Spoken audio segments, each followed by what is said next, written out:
Good evening all. Am I audible?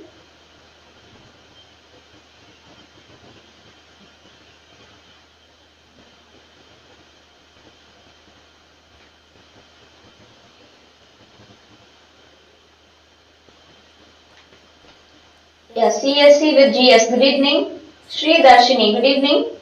Gautam. Good evening. Sai Manikanta. Good evening. Magesh Thakur. Good evening. Am I audible or able to hear me properly? Yeah, Ivantika. Good evening. Tulimalli. Good evening. Yeah, thank you for your response. Yeah, Durga. Good evening. Sorry, Durga Bhavani. Okay, good evening. Okay. So for the first week, we have only talked about the basic steps and the basic topics that we need to know, right? So from today onwards, we are going to step into second week. So this week, flow will be like the core concept we are going to study, and we are going to do and try those concepts in a real-time application. So stay tuned and try to come to all the class, so then only you will get know about all the stuffs, right? Okay, so shall we start? Are you all ready? Yeah, good evening all. Good evening all. Okay, so today we are just going to talk about the introduction to deep learning and neural networks. Okay, so shall we start?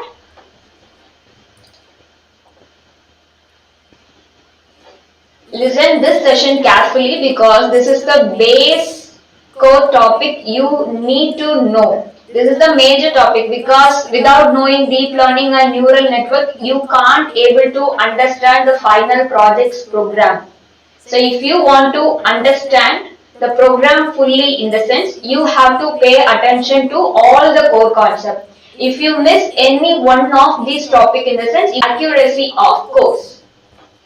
Okay. So a little quick understanding about artificial neural networks. So this is the way it does. Is you provide a lot of training data, also known as label data. For example, in this case, these are the images of dogs and cats over here, okay? And the network extracts some feature that makes a dog, right? So this is known as feature extraction.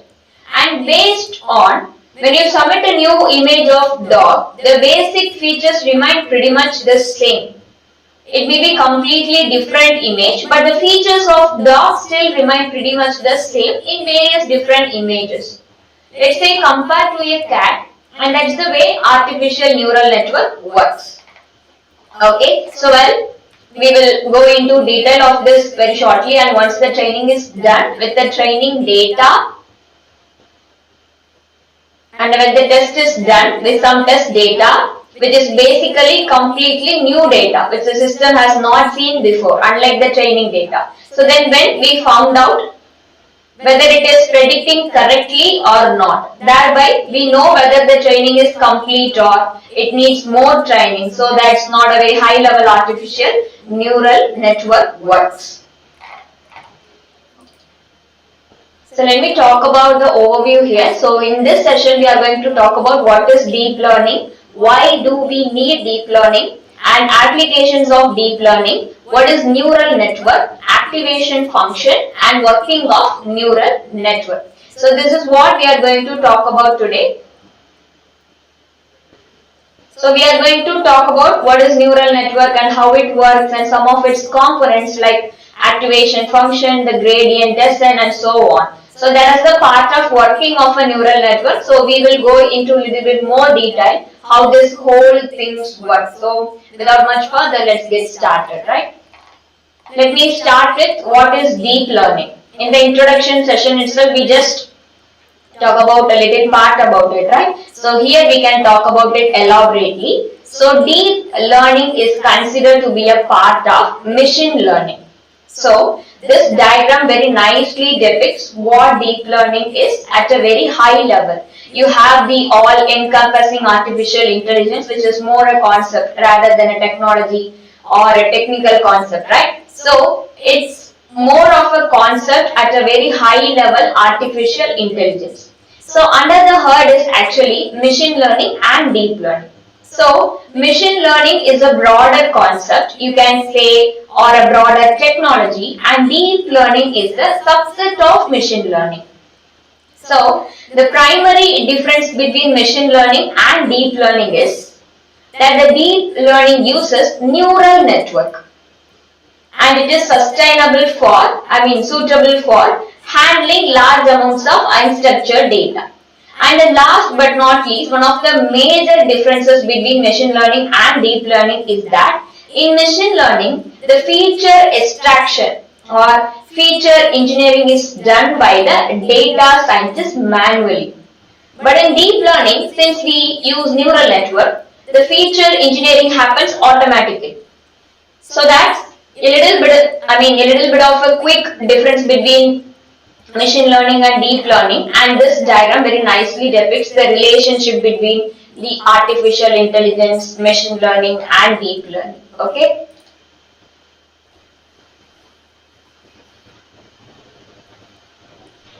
Okay. Now why do we need deep learning? First thing is process huge amount of data.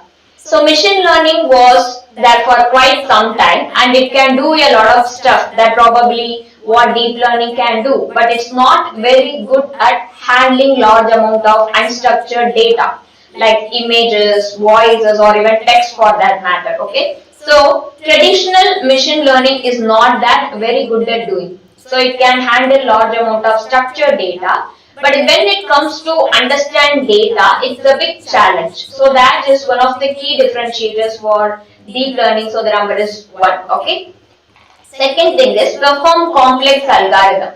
And increasingly for artificial intelligence, we need some recognition and we need to process. Analyze images and the voice. That's the reason deep learning is required compared to, let's say, like traditional machine learning. So it can also perform complex algorithms, more complex than what machine learning can do. And then to achieve the best performance with large amount of data. So it can achieve best performance with the large amount of data. So that more you have the data, let's say it can be a reference data or it can be a label data. So the better the system will do because the training process will be that much better. And then feature extraction. And with deep learning, you can really avoid the manual process of feature extraction. So those are some of the reasons why we need deep learning. Okay. And then here I have okay. So before getting to the next topic, let me talk about it. So you can convert this 21 days of masterclass into 30 days of internship on Jetson AI. This is only applicable for registered masterclass students. So in this internship, you will get 30 days of recorded session, 30 days of presentations, and 4+ exclusive project codes. And you can join to the VIP community group, and you can get access to the LMS for 90 days. And after registration, you will get your internship confirmation letter. And weekly there will be a hackathon session. So tomorrow we are going to conduct the hackathon session for the first batch, right? And then you will be getting mock tests, assignments and tasks. And at the end of the 21 days of masterclass, you will get your participation certificate. And after that, for the internship members, they will get internship certificate. The registration fees is for 999 only plus GST, and here I provided the registration link. Go and grab this chance. So Sunday is the last day to register. So while making your payment, don't forget to add your name, email ID. Doing 4+ projects with me in this internship, and this offer is going to end on Sunday, coming Sunday. Okay. Now let's get back to the topic. First thing in application of deep learning is healthcare. So coming to application of deep learning has made major inroads, and it is a major area in which deep learning is applied is healthcare. So, and within healthcare, particularly oncology, which is basically cancer related stuff, one of the issues with cancer is that a lot of cancers today are curable, right? They can be cured. They are detected early. And the challenge with that is when a diagnostic is performed, let's say an image has been taken of a patient to detect whether there is cancer or not. you need a specialist to look at that image and determine whether it is the patient is fine or there is any onset of cancer, and number of specialists are limited only, right? So if we use deep learning, if we use automation here, or if we use artificial intelligence here, then the system can within a certain amount of the good amount of accuracy determine whether a particular patient is having cancer or not. So the prediction or the detection process of a disease like cancer, the detection process can be expedited, can be faster without really waiting for a specialist. So we can obviously then once the artificial intelligence detects or predicts that there is onset of cancer, this can be cross-checked by a doctor. So but at least the initial screening process can be automated, and that is where the current focus is with respect to deep learning in healthcare, right? And coming to the next thing, robot navigation. So robotics. Robotics is another area. So deep learning is majorly used in robotics, and you must have seen nowadays robots are everywhere. Humanoids, the industrial robots which are used for manufacturing process. So you must have heard about Sophia, who was citizenship in Saudi Arabia and so on, right? So she is a robot.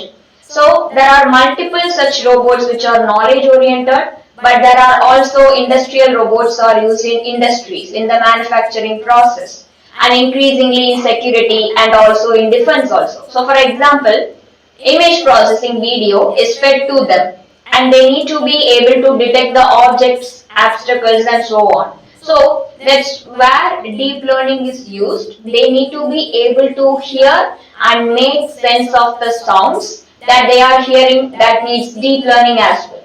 So robotics is a major area where deep learning is applied.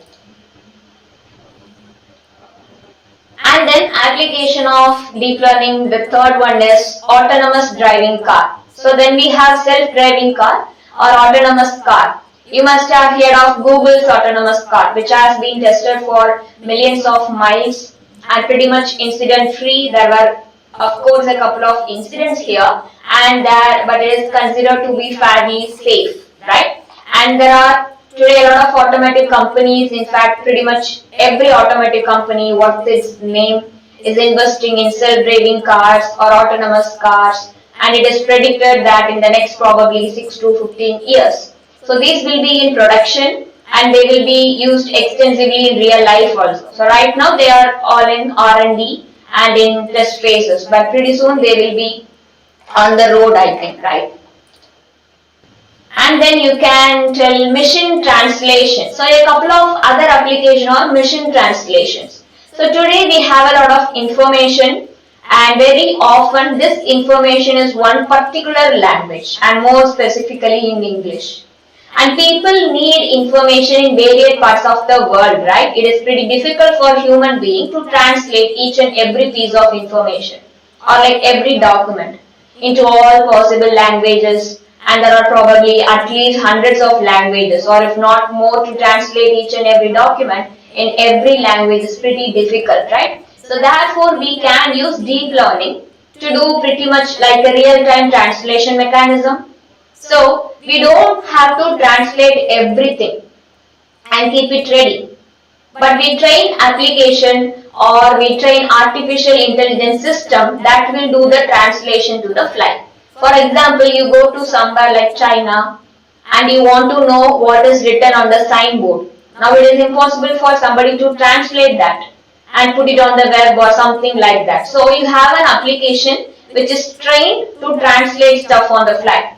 So you probably, this can be running on your mobile phone or a smartphone. You scan this application, will instantly translate from the Chinese to English. That is the one, right? And then music composition. Then there are few other upcoming areas which is where synthesizing is done by neural net. For example, music composition and generation of music. So you can train a neural net to produce music, even to compose music. So this is a fun thing. This is still upcoming. It needs a lot of effort to train such neural net. it has been proved that it is possible. So this is a relatively new area. And then colorization of images. So these two images on this side you can able to see two sides of these images. So the left hand side is the grayscale image or a black and white image. So this was colored by a neural net or a deep learning application. As you can see, it's done a very good job of applying the colors, and obviously this was trying to do this colorization. But yes, this is one more application of deep learning. So this is all about deep learning. Now we are going to jump into the most important topic, which is neural network. One of the major secret sauce of deep learning is neural network. So deep learning works on neural network or consists of neural network. So let us see what is neural network. So neural network or artificial neural network is designed or based on the human brain. Okay. So now human brain consists of billions of small cells that are known as neurons. Artificial neural networks are in a way trying to simulate the human brain. So this is the diagram of biological neuron, and it consists of a major part, which is the cell nucleus, and then it has some tentacles kind of stuff on the top called dendrite, and then there is a long tail which is known as axon. Further again at the end of this axon, what are known as synapses. So these in turn are connected to the another dendrites of the next neuron, and all these neurons are interconnected with each other. So therefore they are like billions of them sitting in our brain, and they are all active, they are working, they based on the signals, they receive signals as input from the neuron or maybe from other parts of the body. So based on certain criteria, they send signals to the neuron at the other hand. So they get either activated or they don't get activated based on. So it is like a binary gate. So they get activated or not activated based on the input they receive. So we will see a little bit of those detail as we move forward in our artificial neuron. But this is the biological neuron. This is the structure of biological neuron. See this, you will get a clear idea about it. Both are look similar, right? So this is biological neuron, this is artificial neural network. So artificial neural network is based on the human brain. The smallest component of artificial neural network is artificial neuron. As shown here, sometimes also referred as perceptron. No, Java is a different topic. We don't go for it and we don't need it, right? Okay. So now this is a very high level diagram. The artificial neuron has a small central unit which will receive the input. This is called neuron. This is the activation function, and these are the inputs, and these are called weight. It may be get input from other neuron or from external input, and it will be added to some weight, and then the added weighted input will be passed through the neuron, and there will be added the bias, and it will be given to the activation function, and it will be provided as the output. See, if it is doing, let's say, image processing, the input could be pixel value of the image, which is represented as here x1, x2, x3 to xn. So each of the inputs are multiplied by what is known as weights, so which are represented as w1, w2, w3, so on. So there is the central unit, which is neuron. Basically there is a summation of these weighted input, which is like x1 w1, x2 w2, x3 w3, and so on. Products are then added, and then there is the bias that is added to that. In the next slide we will talk about it. What is weight and what is bias? See, this is the artificial neural network. Likewise, in human neural network, what are we having? Dendrites, cell body, axon, terminals, right? So that's how we are having. For dendrites, we are having inputs. Likewise, for cell body, we are having so it will work on the same basis. So what is the purpose of dendrites? What is the purpose of neuron? What is the purpose of axon? Likewise, it will work. Okay? See this. This is the artificial neural network. And then there is the bias. The input, the weighted input is added to the bias then. That passes through the activation function and the output comes as a Y or X, something like that, which is the output, and based on certain criteria, the cell gets either activated or not activated. So this output would be like a 0 or 1 in a binary format. Okay? So see the difference, you will get able to understand it. Biological neuron versus artificial neuron. Both are look similar, like so dendrites like input, cell nucleus is like nodes, synapses is like weight, axon is like output. So now we will see that in a little bit more detail, but let's do a quick comparison between biological neuron and artificial neuron. Just like a biological neuron, there are dendrites, and then there are cell nucleus, synapses, and an axon. We have in the artificial neuron as well. These inputs come like the dendrites. If you will act like the dendrites, there is like a central unit which is nothing but called neuron, which performs the summation of these weighted input. This will be multiplied. Weighted input means x1 into w1. These are input alone, these are weights alone. The summation means this will get multiplied. x1, w1. These are the weighted input. Then our bias is added here and then passes through what is known as activation function. So these are known as the weighted w1, weighted w2, and then there is the bias which will come out here and then added, and then the bias is, by the way, common for a particular neuron. Like in weights, bias don't have like b1, b2, something like that. Bias is common for the neuron. There is only one bias for one single neuron per neuron. So there won't be like b1, b2 and b3 and so on. Only weights will be one per input, and the bias is common for the entire neuron. It is also common for or the value of the bias remains same for all the neurons in a particular layer. So we will also see this. We move forward and we see deep neural network when there are multiple neurons. So that's the output. Now the whole exercise of training the neuron is about changing these weights and biases. This will be our whole training. This is what we are going to do.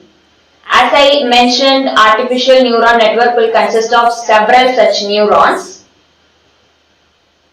As a part of the training process, these weights keep changing. Initially, they are assigned some random value. At initial stage, these weights will have some random values. Through the training process, the whole process of training is to come up with the optimum values of W1, W2 and until Wn, and then the bias for the particular neuron such that it gives an accurate output as required. Okay, so now let's see what exactly that means. Okay, see this. So the training process, this is how it happens. It takes the input, each input is multiplied by the weight, and then these weights during the training keep changing. So initially they are assigned with some random values, and based on the output, whether it is correct or wrong, there is a feedback coming back, and that will basically change these weights until it starts giving the right output. That is represented here as sigma. So I go from 0 to n or m. If there are m inputs, then wi into xi. So this is the product of W1, X1, W2, X2 and so on. And there is the bias. So bias that gets added here, and that entire thing goes to what is known as activation function. So essentially this is sigma of Wi into Xi plus the value of bias, which is a B. So that entire thing goes as an input to an activation function. This is the step 1. This is get the output from the weighted input. Now this having the output. This output is fed as the input to the activation function. It's getting the input from step 1. It's getting the input from these weighted inputs. This is how it works. Now this activation function takes this as an input and gives the output as a binary output. It could be a 0 or it could be a 1. There are, of course, to start with, let's assume it's a binary output. Later we will see there are different types of activation functions, so it need not always be binary output. But to start with, let's keep simple, okay? So it decides whether the neuron should be fired or not. So that is the output like a binary output, 0 or 1. Okay. So again, let me summarize this. So it takes the input. So if you are processing an image, for example, the inputs are the pixel values of the image like x1, x2 or x3 up to xn. There could be hundreds of these. So all of these are fed as some values, and these pixels values again can be from 0 to 100 or some number. So each of those pixel values are then multiplied by the weight. This is the numeric value or can be any value. So this is a number, W1, similarly W2 is a number. So initially some random values will be assigned and each of these weights are multiplied by the input. Sum, this is known as weighted sum.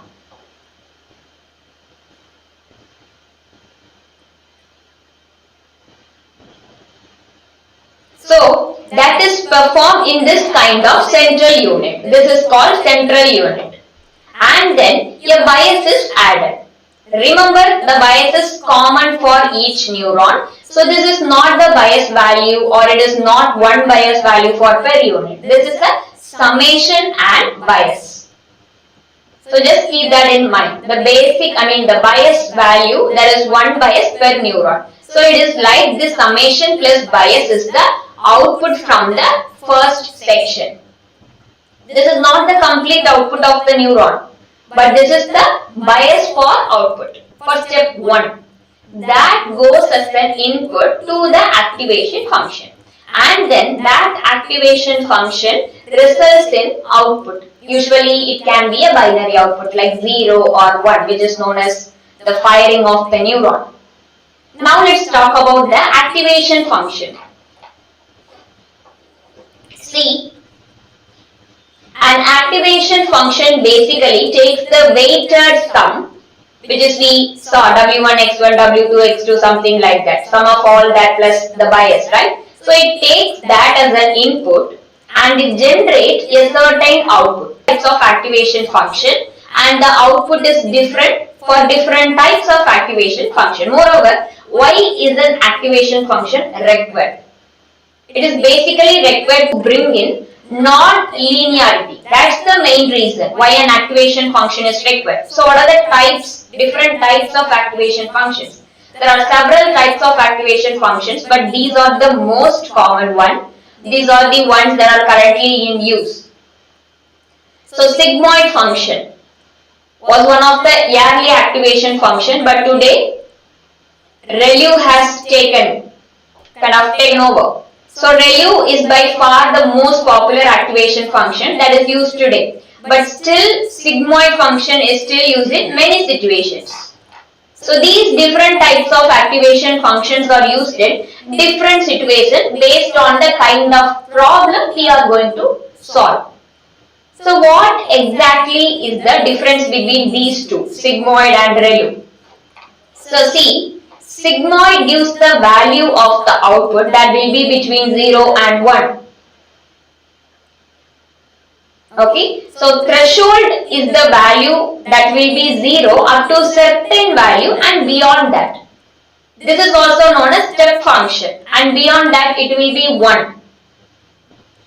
In case of sigmoid, there is a gradual increase, but in case of threshold, it's like also known as a step function, that is a rapid or instantaneous change from 0 to 1. Whereas in sigmoid, we will see in the next slide, there is a gradual increase, but the value in this case between 0 and 1 as well. So now ReLU function, on the other hand, it is equally to basically, if the input is 0 or less than 0, then the output is 0. Whereas if the input is greater than 0, then the output is equal to the input. I know it's a little bit confusing, but in the next slide where we show the ReLU function, it will be more clear to you, right? And coming to similarly hyperbolic tangent function, this is similar to sigmoid function in the terms of shape of the function. However, while sigmoid goes from 0 to 1, hyperbolic tangent goes from -2 to +1. And here again the increase or the change from -1 to 1 is gradual and not like threshold or step function where it happens. Okay, so now let's talk about sigmoid function alone. So let's take a little detailed look at some of these functions. So let's start with sigmoid function. So this is the equation of a sigmoid function. Phi of z is equal to 1 divided by 1 plus e to the power minus z. It goes from 0 to 1. And this is the mid value, 0.5. So x is the value, that is the input goes from 0 to 1. So this is sigmoid function. The equation of phi of x 1 divided by 1 plus e to the power minus z. As you can see here, this is the input of the x-axis. As x is coming from negative value towards 0, you can able to see this, right? From negative it comes to the 0 and gradually it is increasing to 1. So the value of the output is slowly as it is approaching 0. It is slowly and very gently increases to 1. As the value of x increases, but then as the value of x increases, it tapers off. It doesn't go beyond. Beyond 1. So that is the speciality of sigmoid function. So the output value will remain between 0 and 1. It will never go below 0 or above 1. So this is sigmoid function. Now let's talk about the second function, which is threshold function. This is also referred as a step function. And here we can also set the threshold. In this case, that's why it's called threshold function. Normally it is 0, but you can also set a different value for the threshold. Now the difference between this is the sigmoid.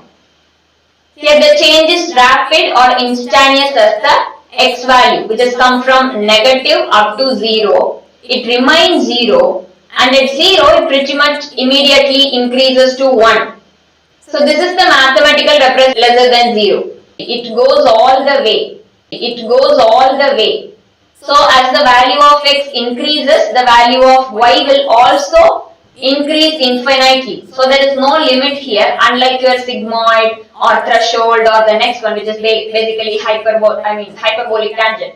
So in case of ReLU, remember there is no upper limit.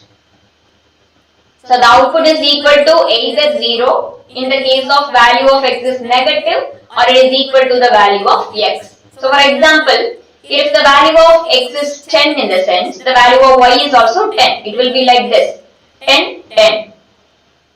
So this is ReLU, and there are several advantages of ReLU, and it is much more efficient and provides much more accuracy compared to other activation function like sigmoid and so on. So that's the reason it is very popular. Now let's talk about the fourth activation function, which is hyperbolic tangent function. So this is hyperbolic tangent activation function. It looks similar to sigmoid. The curve, if you see the shape, it looks similar to sigmoid function. But the difference between hyperbolic tangent and sigmoid is that in case of sigmoid, the output goes from 0 to 1. Whereas in case of hyperbolic tangent, it goes from minus 1 to minus 1 to 1. So that is the difference between hyperbolic tangent and sigmoid function. Otherwise, the shape looks very similar. There is a gradual increase, unlike the step function where there was an instant increase or instant change. Here again, very similar to sigmoid, right? So the value changes gradually from minus 1 to plus 1. So this is the equation, y of x which is equal to 1 minus e to the power of minus 2x, which is divided by 1 plus e to the power of minus 2x. Okay, so now let's move to the next slide. Okay, so now let's move on to this diagrammatic representation of the activation function and how the overall data, how the overall progression happens from input to output. Okay, so we get the input from the input layer. By the way, the neural network has 3 layers typically. It can be 3 layer or 2 layer. There is an input layer, there is an output layer, and then you have a hidden layer. So these are the input layer, this is the output layer, this is the hidden layer. There can be multiple hidden layers. So the inputs come from the input layer and then they get processed in the hidden layer and then you get the output in the output layer. This is what happens behind this neural network. Now let's talk about how this actually works. So let's take a little bit of a detailed look into working of a neural network. Let's say we want to classify some images between dogs and cats. How do we do this? This is known as a classification process and we are trying to use neural network and deep learning to implement this classification. So how do we do that? See, this is how it works. So you have 3 layer or 4 layer neural network. That is an input layer, that is an output layer, and there are 3 hidden layers. And what do we do is we provide labeled training data, which means these images are fed to the network with the label saying that okay, this is cat, okay, this is dog. So the neural network is allowed to process and come up with the prediction saying whether it is a cat or dog. And obviously in the beginning there may be mistakes. A cat may be classified as a dog. So we can say that okay, this is wrong, this output is wrong. But every time it predicts correctly, we say yes, the output is correct.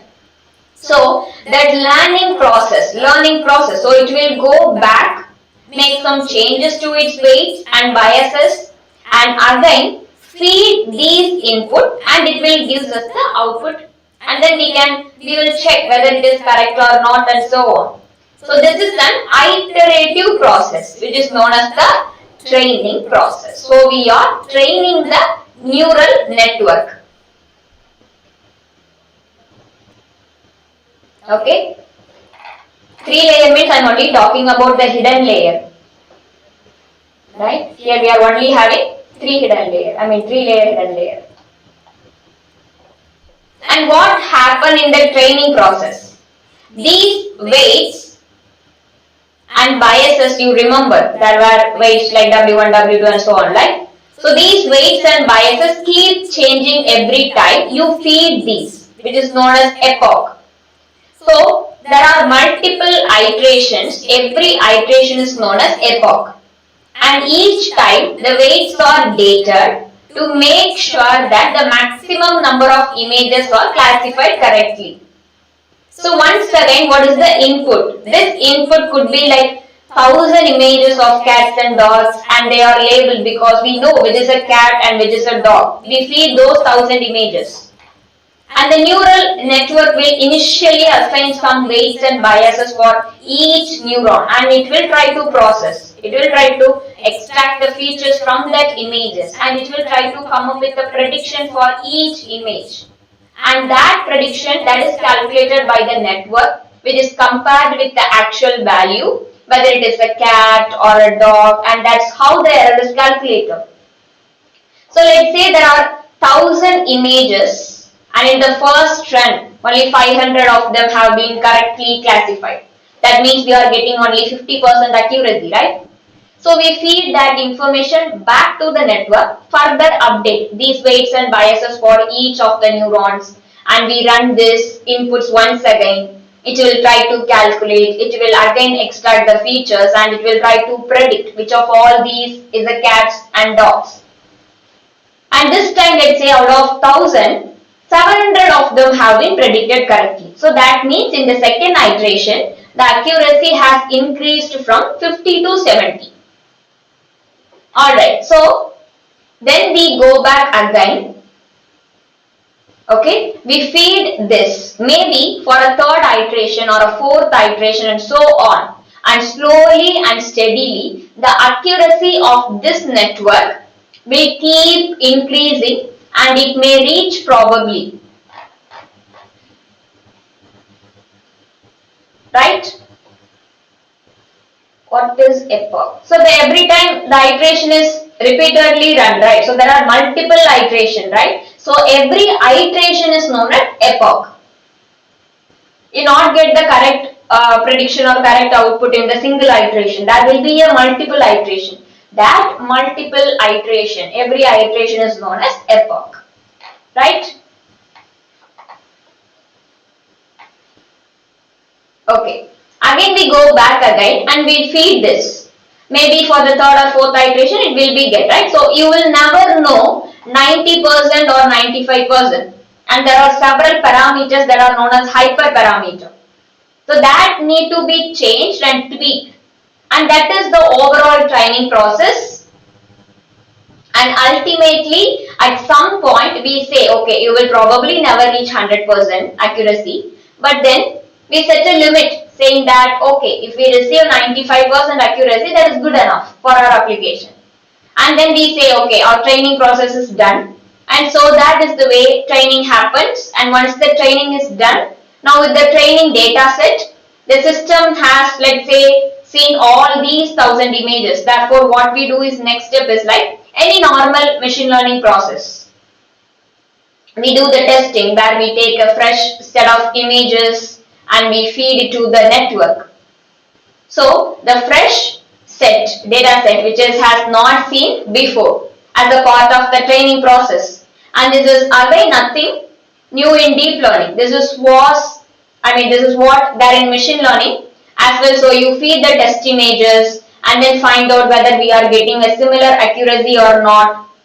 So maybe that accuracy maybe reduced a little bit. While training you may get 98% and then for test you may get 95%, but that should be a drastic drop.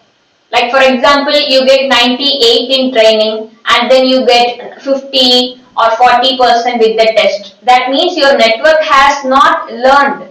You may have to retrain your network. So how to train the data? So it is a theoretical part only. So when we go for the real-time application, you will get to know how to train that data, right? So please wait until then. Ma'am, tell me best feature extraction neural network for getting more than 90%. We can do it by, for example, I'm just saying 98%. We can go for 100% also. So, okay, so this is the way neural network training work. And remember, the whole process is about changing these weights and biases and coming up with the optimal values of these weights and biases so that the accuracy is the maximum possible. Okay. So now cost function. See, this is also known as a forward propagation. I'm not talking about cost function, is known as forward propagation. Okay. We need to talk a little bit more about detail how this whole things work. So see, this is a forward propagation. I'm talking about this picture. This is a forward propagation, which is the data or the information is going in forward direction in this way. The inputs are taken, weighted summation is done, bias is added here, and then that is fed to the activation function and then comes out as an output. So this is a forward propagation. And then the output is compared with the actual output. This is the model output, and there will be also a actual output where it is. Just a minute. Okay, this is here actually.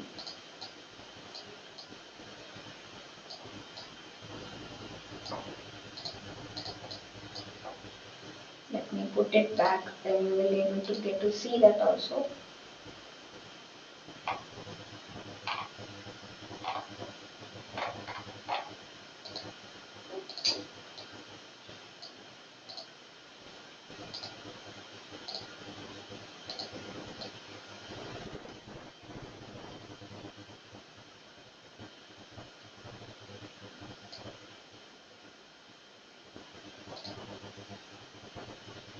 Actually, this is a model output. Just a minute.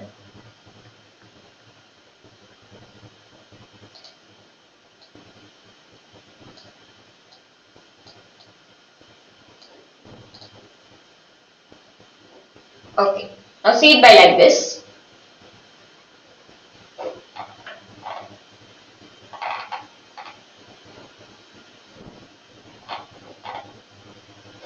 See, the inputs are taken, weighted summation is done, bias is done, everything is done, right? So at the end, the output is compared with the actual output. That will gives us the error. The difference between is the error. That is what cost function is. And in technical term, this is also known as cost function. And this is what we would like to minimize. There are different ways to defining the cost function, but one of the simplest way is mean square error. So it is nothing but the square of the difference of the error or sum of the square of the difference of the error. Activation function. This is the third step is called the activation function. In the picture, they didn't mention the activation function, but the third step is what called activation function. Okay, so you can consider it like that, right? Okay. So you define this cost function and you ask the system to minimize this error. There will be a output, but there will be also a actual output. These two output will take a comparison. If we got some loss in the sense, it will consider as a cost function. This is the loss function. Okay. So that is what known as optimization function to minimize the error. And the error itself sent back to the system as feedback, and that is known as backpropagation. So this is the cost function. If we got some error or loss in the sense, it will do backpropagation. The output is again sent to the activation function and it will send back to the weighted input and bias, something like that is called backpropagation. So see here, why are deep neural net hard to train and how do we optimize the cost function? We use the term called gradient descent. Yeah, model output and actual output.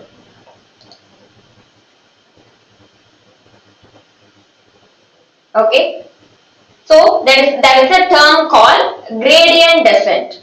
So the gradient descent mechanism identifies how to change the weight and biases. So the cost function is minimized. Okay. So see this.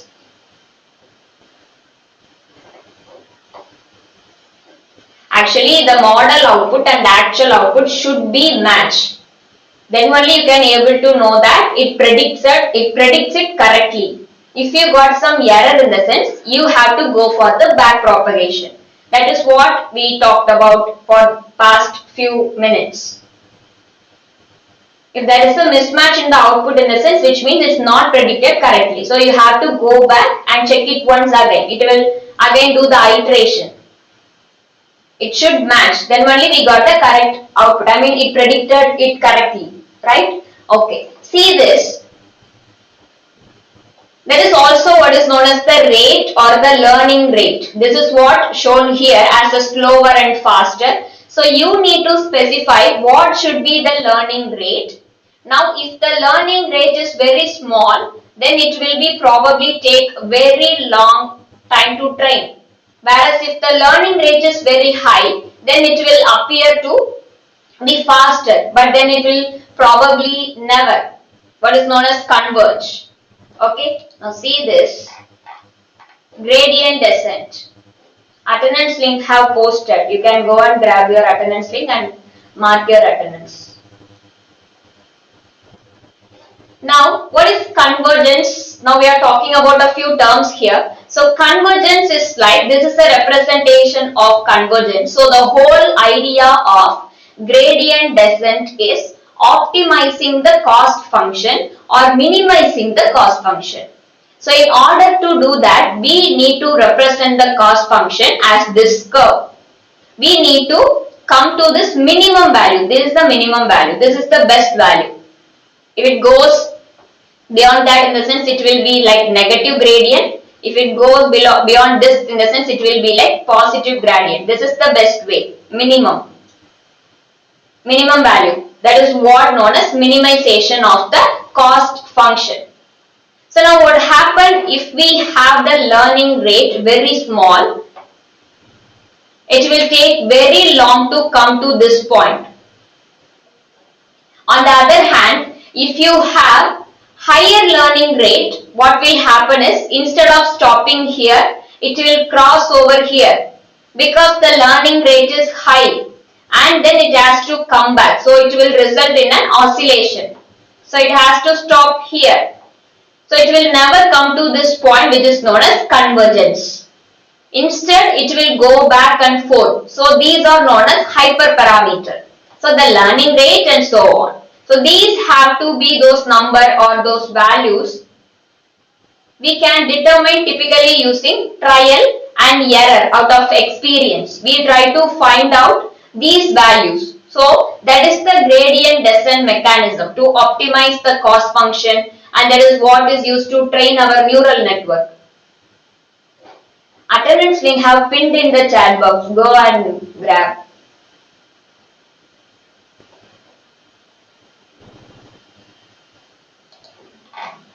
Now the last topic, which is forward propagation and backward propagation. So this is another representation of how the training process works. And here in this example, we are trying to classify these images. Okay, for example, see, there are cats and dogs. As you can see, actually each image is fed in each time. One image is fed rather these output like x1, w1, x2, w2 up to xn, wn, right? So are the pixel values within the image.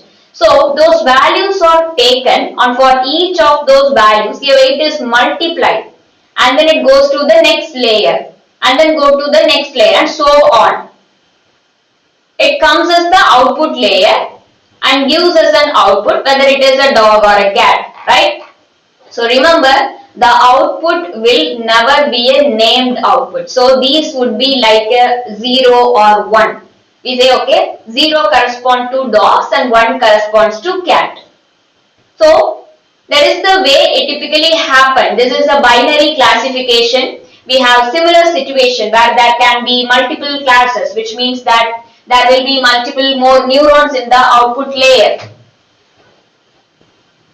So see, the information is going in forward direction, which is basically the forward propagation. At the output level, we find out what is the cost function. So the difference is basically sent back as a backward propagation, and gradient descent, then adjust the weights and biases for the next iteration. This happens iteratively till the cost function is minimized. And that is when we say the network has converged or the training process has converged. And there can be situations where convergence may not happen in rare cases, but by and large the network will converge, and after maybe a few iterations it could be tens of iterations or hundreds of iterations, depending on what exactly the number of iterations can vary. And then we say, okay, we are getting a certain accuracy, and we say that is our threshold, maybe 90% of accuracy. We stop at that and we say that the system is trained and the trained model is then deployed for production and so on. So remember, in neural network, the training process is nothing but finding the best value of the weight and biases for each and every neuron. This is what the process of training neural network. That's all training of neural network consists of, finding the optimal values of the weights and biases so that the accuracy is maximum. So this is what deep learning and neural network, and this is how neural network is working. So when you go for the real-time application, you can able to understand it easily and in a better way. Maybe it's confusing for you because we are only talk about the theoretical part, right? So when we go for the practical session, you will get a clear idea about it more, right? So this is all about today's session. And you can convert this 1 month 21 days masterclass to this 1 month internship. And these are all the benefits you will get in this 30 days of internship.